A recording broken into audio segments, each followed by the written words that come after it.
안녕하세요 여러분. 오늘은 국가의 일을 나누어 맡아 하는 까닭을 알아보겠습니다. 지난 시간에 우리 국가의 일을 국회, 정부, 법원이 각각 나눠서 한다고 했죠. 나눠서 일을 하기도 하면서 서로가 국민들을 위해 일을 하고 있는지 견제하기도 감시하기도 한다고 했어요. 자, 그런데 만약에 이 국회, 정부, 법원이 하는 일을 한 사람이나 한 기관에서 다 맡아서 한다면 어떤 일이 일어날지 이야기를 통해 한번 알아보겠습니다. 자, 여기 그림 보이시죠? 프랑스 왕이 국가를 다스리던 때였어요. 루이 14세로 불리는 프랑스의 왕 앞에 그 사람 앞에서 다른 사람들은 쉽게 아무 말도 할 수 없었어요. 왜냐면 그는 내가 곧 국가이다 라고 할 만큼 강력한 힘을 지녔기 때문이었어요. 왕은 프랑스가 유럽에서 가장 강한 국가라는 것을 과시하기 위해 전쟁을 많이 했어요. 전쟁에서 여러 번의 승리를 거두며 주변 국가로 영토를 넓혔죠.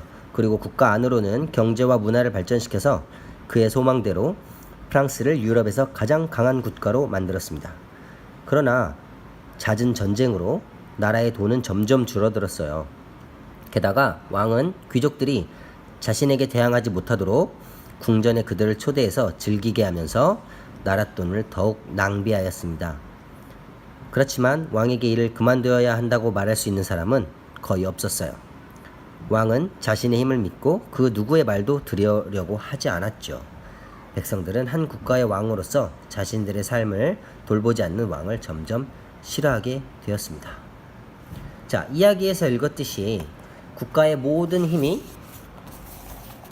이렇게 국회나 정부, 법원으로 나누어지지 아니하고 국가의 모든 힘이 어떤 한 사람이나 어떤 기관에게 집중되면 그 힘을 마음대로 사용해서 국민의 자유와 권리를 침해하는 문제가 생길 수 있습니다.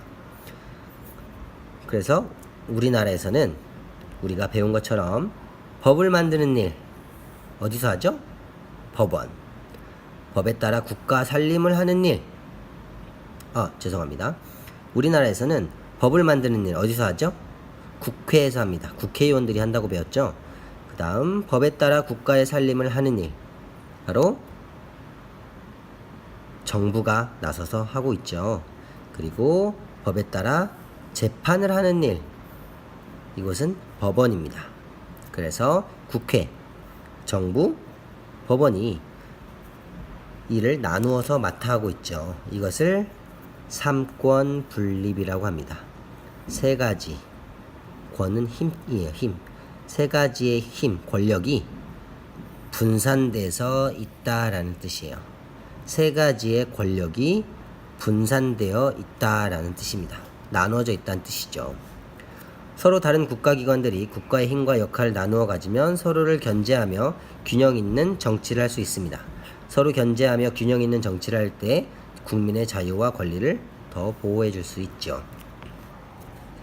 그래서 국회에서는 국가를 다스리는 법을 만들고요. 정부의 예산과 지출을 검토하고 감시합니다. 두 번째로 정부는 법에 따라 국가 살림을 합니다. 대통령은 국회에서 결정되어 정부로 보내진 법률을 다시 의논하도록 국회에 요구할 수도 있고요. 법원은 국가 안에서 일어나는 일을 법에 따라 재판합니다. 재판에 관해서 국회, 정부의 간섭을 받지 않고 독립적으로 재판권을 행사하고 있죠.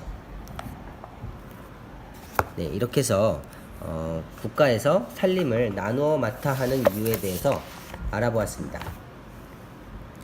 국가에서 살림을 맡아 하는 이유 뭐였죠? 바로 한 사람이나 한 기관의 힘을 집중해서 국민에게 피해가 오지 않도록 하기 위한 것입니다. 그럼 안녕히 계세요.